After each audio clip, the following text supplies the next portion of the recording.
Well, what do you understand by Hinduism? Or let's say, if I ask this question to a Muslim, define what makes you a Muslim. So very easily he'll tell a couple of things that, okay, I do namaz and I have a book called Quran. Our prophet is Muhammad.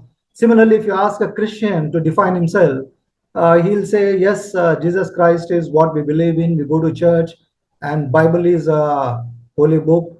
So these are kind of answers which are very quick to come. But if you ask the same question to an Indian, are you a Hindu? Then you'll get multiple answers. For example, somebody may say, am I Hindu because I go to temple, or maybe I put tilak and bhasma on my forehead, I wear rudraksha, maybe I go to temples or I celebrate festivals, or maybe I go to Amarnath and Vaishno Devi or Tirupati on pilgrimages, and I take holy dips in Ganges. So maybe that's why I'm a Hindu. But actually, that is not the case. All things external, whatever we see, doesn't define a Hindu at all. So we need to understand the fundamental principles, which we will be speaking about on this topic in today's meeting.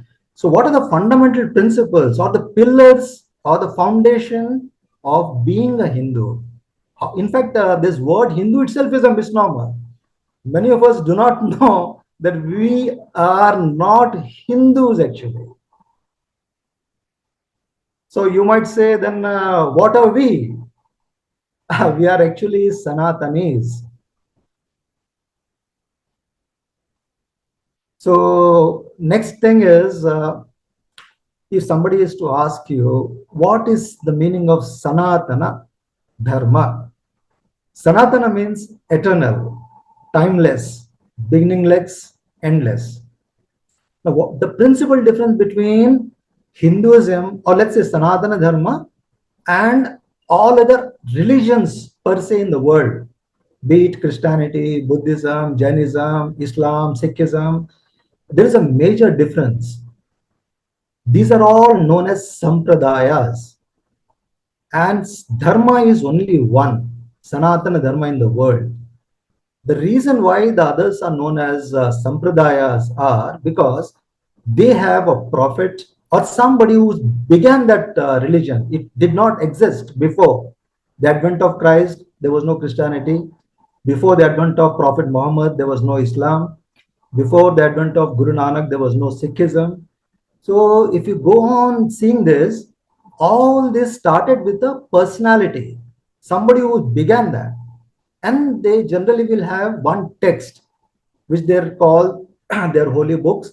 Like Christians have Bible, Muslims have Quran, Sikhs have Guru Granth Sahib, and so on. But if the same question has to be asked a Hindu, which is a holy book? Now there's such a vast literature. You can't pinpoint and say, if I say Ramayana, is it Ramayana? Is it Bhagavad Gita? Or is it Upanishad? Is it Vedas? Is it Brahma Sutras? Or is it Puranas? Is it Smritis, Manusmriti and all? There's a lot of confusion. We actually can't pinpoint and say this is a particular, and can we say that XYZ person, Rishi or Muni, started this Dharma? We can't. That's the reason why it is known as Sanatana, timeless. So we don't know when it began. It is said it began at the time of creation, and it will go on as long as the creation is existing.